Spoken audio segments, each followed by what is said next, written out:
I'm going over my notes. So we're dealing with a little bit of technical difficulty because for some odd reason, my schedule said 10 p.m. versus 10 a.m. number one. So when I decided to go in here live, it was like, you're way early. And I'm like, way early? And then it kicked me out. So I'm going to have to blame technology on this one a little bit. And then my ability to not be a professional when it comes to technology. That's another one. But yeah, just kind of in hopes that people come in and people are able to show up in here.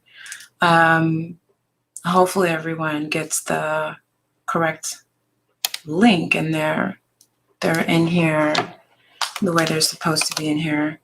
I think a lot of people are a little lost. So I'll just give it a second and give it a minute for people to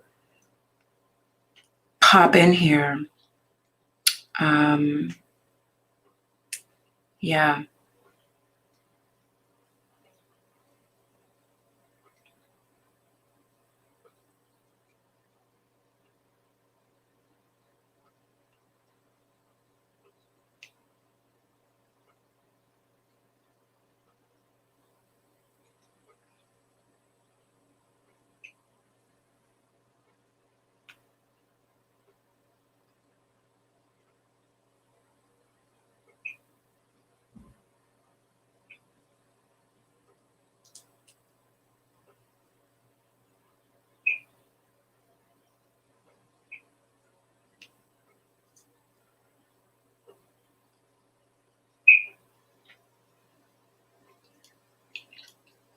So I'm going to start in maybe a few minutes and just give a few people a little mini break.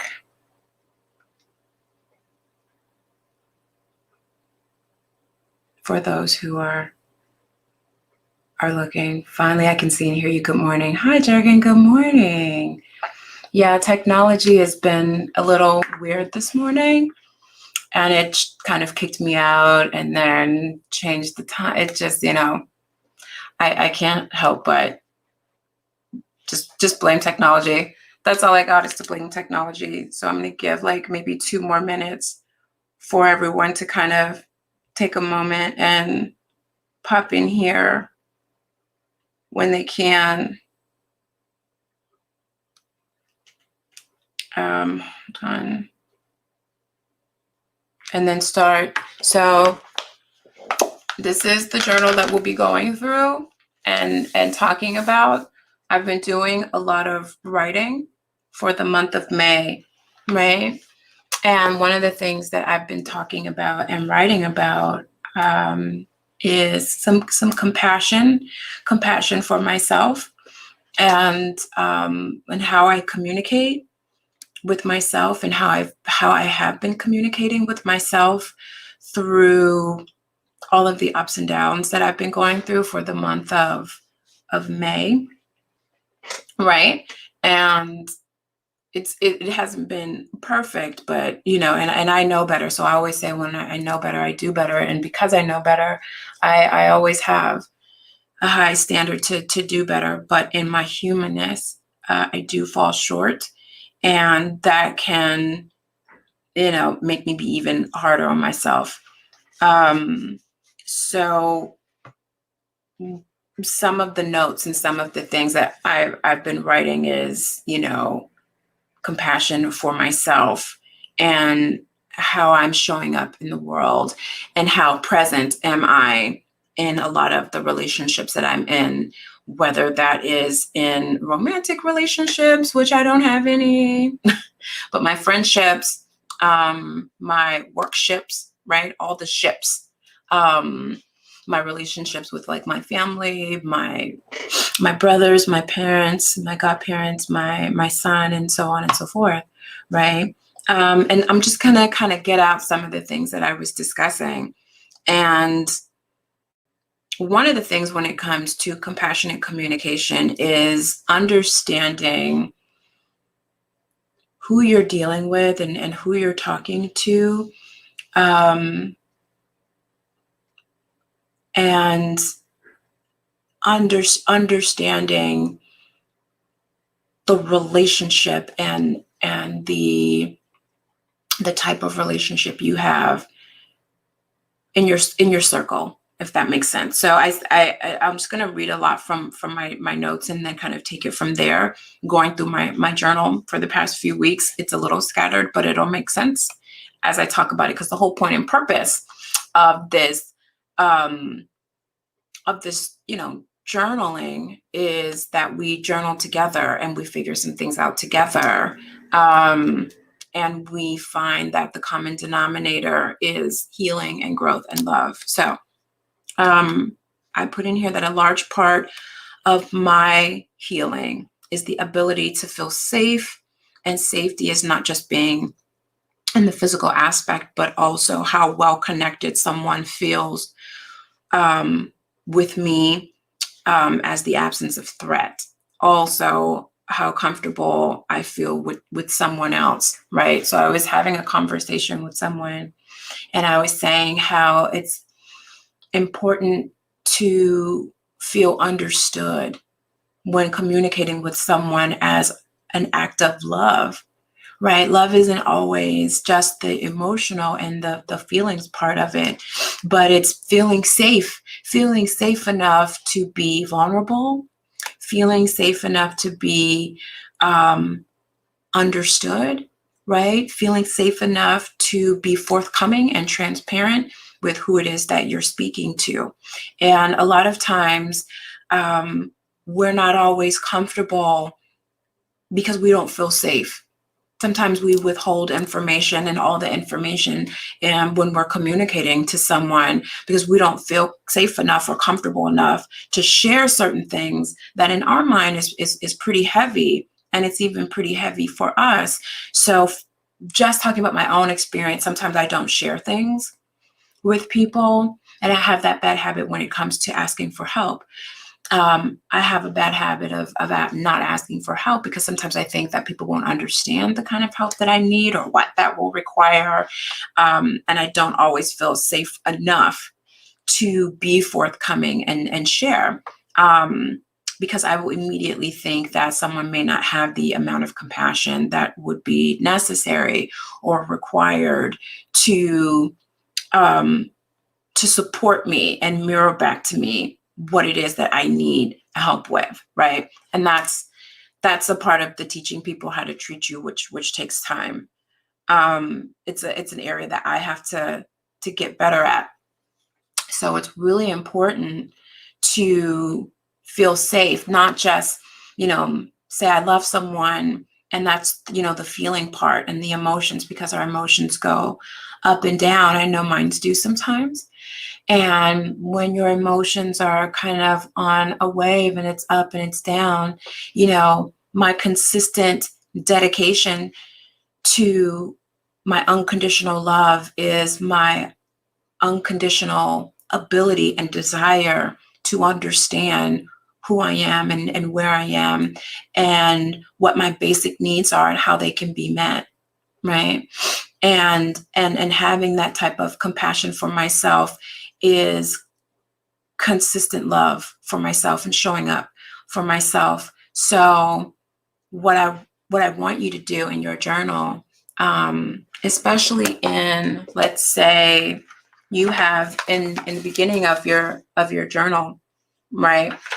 You have on page, let's see, number 1, you have your commitment to self.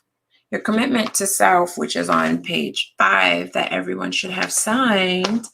That commitment is an unconditional desire that you will show up for yourself to understand, where you are, who you are, your language, your compassionate understanding for yourself, and where you are in your growth journey right now, right? And the steps that are needed and required to heal from that, right? This is something that you're not going to give up on yourself. And I always say that it's important to have a level of understanding which requires a space that you give to yourself. And if that doesn't make sense, I'll say I have grace for me to make a mistake, right? I have grace and space for me, which allows me to take a step back and see where I went wrong and why I made choices and decisions that may or may not have been the healthiest. Well, that may not have been the healthiest for me, and go back to that compassion and say, instead of aggressively judging my choices that I made, and beating myself up, let me look at it and say, no, you know what? Let me be kinder to myself, right? And these practices are really, really important because we need it for ourselves. And that means if we need it for ourselves, the person that we're in a relationship with, whether it's our friends, because they're obviously going to make some mistakes, your relationships with other people in regards to your romantic interests, they're going to make some mistakes, especially in the beginning. You can't go, and that's why the dating part is extremely important, because you kind of have to see who the person is that you're dating. Have conversations with them so that you can get to know their experiences and how their experiences have shaped their mindset and the way that they make choices and the way that they make decisions based off of, where they are in their life right now, what has been healed, what has been worked on, and what areas still require a certain amount of growth.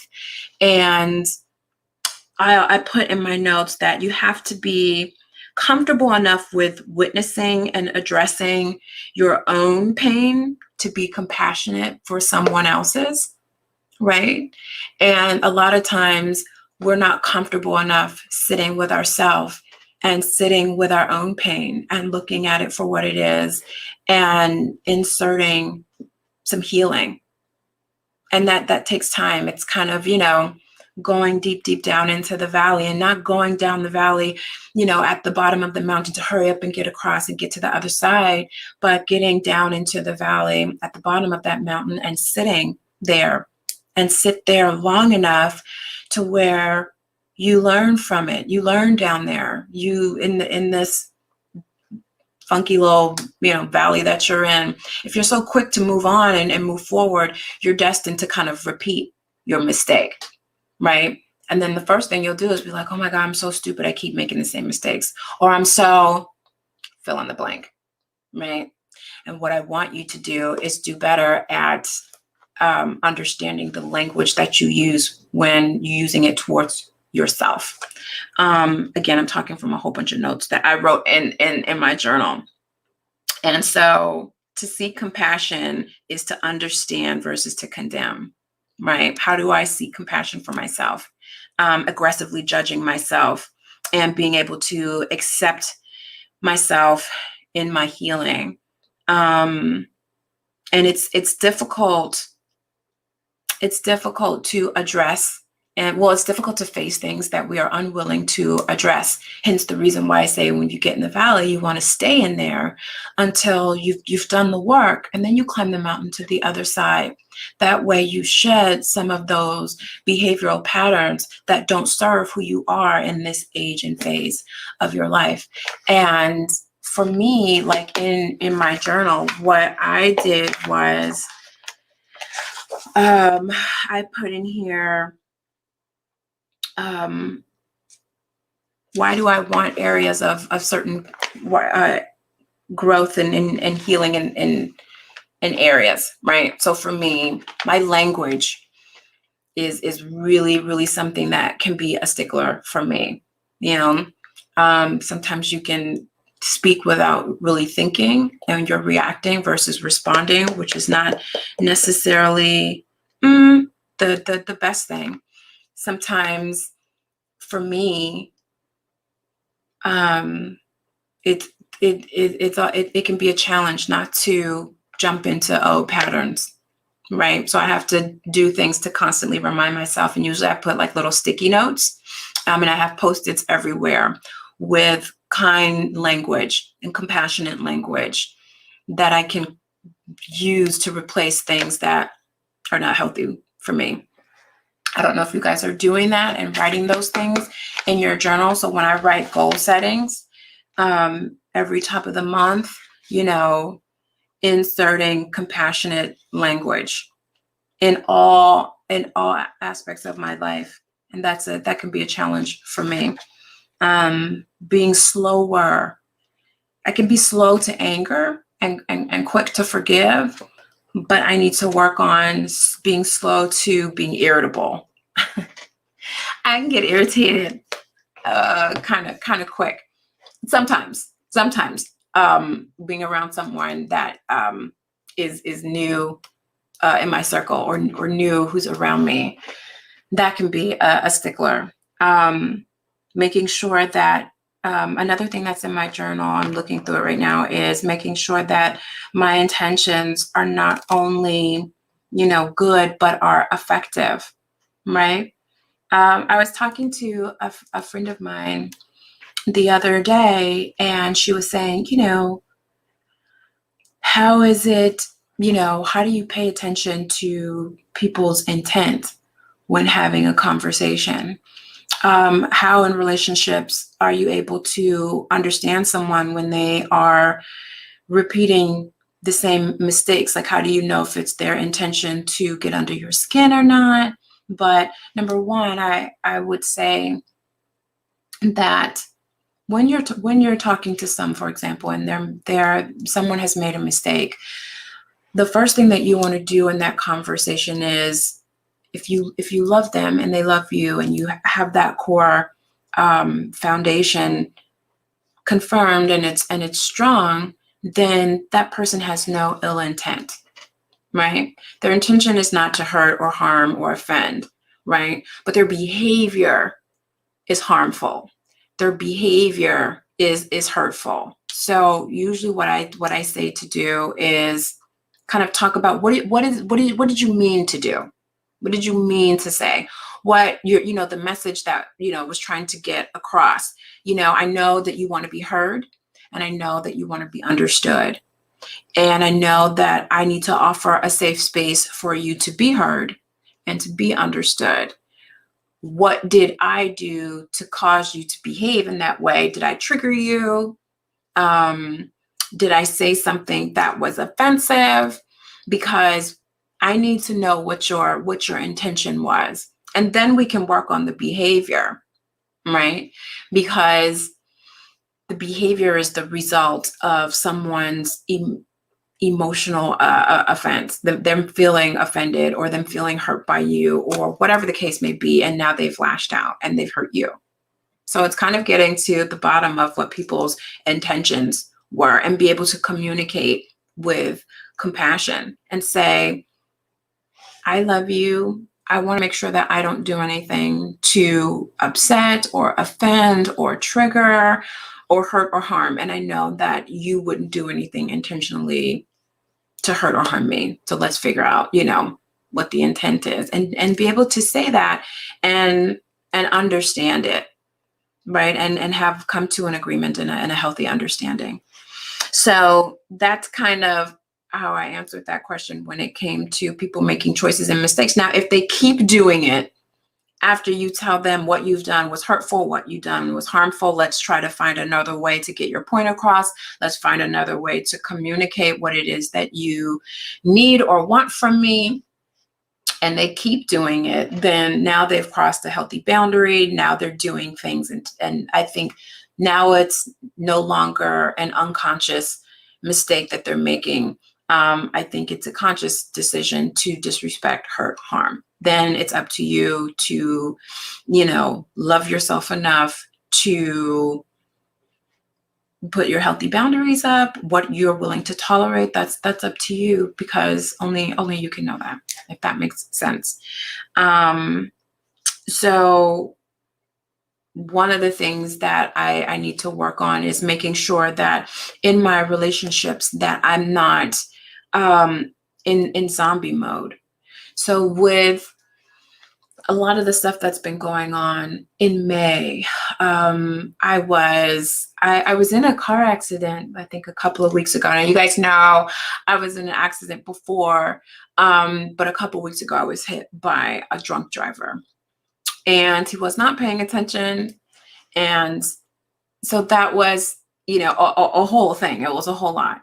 And also, you guys know that I have been dealing with the death of grandparents. And so it's just, I've been feeling like I have been showing up, but not being 100% present, right? And I'm working on that myself and stop and figure out what basic needs that I have are not being met right now by the people around me. What are the needs that I have that I'm not allowing people to meet because I'm not sharing and talking to them and saying, which areas need help and where I need support. And I say this, to you all is being able to effectively communicate your basic needs and what you want, and telling people how to show up for you and showing people how to show up for you by how you show up for yourself is really imperative to people's ability to show up for you and your ability to kind of show up for yourself and heal. And people cannot meet you where you are if they don't know where you are. And people cannot offer you a safe space and effective, compassionate communication and assistance if you are not, speaking up. If you are unaware of the type of safe space you need and require, and you can't communicate that with others, then that's something you need to sit with and say, what is it that I need? And how do I tell people that I need it? And take any type of shame that's attached to that desire of needing help, right? Because it's okay, and we all need it. And that's kind of what I've been dealing with and going through for the month of May, because, my needs are not being met, and I am suppressing my emotions, which is very similar to depression. It's just kind of pressing down your needs and your feelings and your wants and your voice, right? And you're sitting in this space of suffering that you have created for yourself unnecessarily. And you don't have to, and it doesn't have to be that bad. And you have to be okay with sitting in your truth and facing that truth of I need help, and I need to help people help me, and be able to allow people to do that to the best of their ability, and understanding who has the capacity to help you in the ways that you need help, and being okay with people who don't have full capacity, but, take the good that they give you and make the best out of that. So I hope I'm making sense. I know this may seem like a lot of rambling. It's a bit of my story, and it's a bit of, compiled information that other people have given to me in regards of where they're struggling. If that makes sense. Hassan said, absolutely. Yeah. If that's making sense to you guys, or if you have any type of question on what you're dealing with the month of May, especially with the fact that it's Mental Health Awareness Month. How are you guys doing, this month with everything that's going on? The world is starting to open up. Not everywhere. I'm here in Los Angeles, California. So everyone's still kind of wearing masks here. But things are opening up. Things are changing. Relationships that some of you have started in the pandemic are probably still going strong. Some have lost relationships. Some have gained some. And now we're getting kind of close, at least here in the States, to not wearing masks and completely opening back up 100%. And now it's getting back into these conversations of work and some form of normality that people are trying to feel, for me, it's kind of having this new awakening, right, of all the things that I have learned in the pandemic, all the relationships that I've gained, and a lot of the relationships that I have lost in the pandemic, which is interesting. Some people, I've taken the time to really get to learn myself, and also had the chance to really get to learn other people. And some of the things is me being okay with outgrowing people. It was really hard for me to let people go. And that's something that I've been working on, writing in my journal, is allowing myself to be comfortable outgrowing people and not trying to change people and forcing them to change and forcing them to grow at the speed of my growth and healing journey, but at the pace that they're comfortable on in their own personal journey. And being okay to change seasons in my life as I rid of behavioral patterns, right? And that's something that I want you guys to really, really work on. I'm going to be sending out a newsletter soon, so look for that. And I'll put a lot of like my personal notes from today's chat in there, and just some bullet points and some action items that you can take along the way, right? So I really want to push again the importance of having compassionate communication with people, expressing kindness, allowing people to feel safe and feel understood, and loving someone enough to allow them to unfold and unravel without aggressive judgment, right? Being kind in the words that you speak with yourself and with others, and just really have intentional, effective communication, not just positive communication and intent with others. So I'm going to, it's 10:32. I'm wrapping this up today. It's just a short little chat, nothing crazy, nothing heavy. But I just wanted to come in and check on you guys and check in with everybody because I haven't been here for a little bit. So take care, everyone. I love you all so, so much. Leave any questions or comments that you would like me to answer, and I'll try to answer them as soon as possible. That's it, guys. See you later. Bye.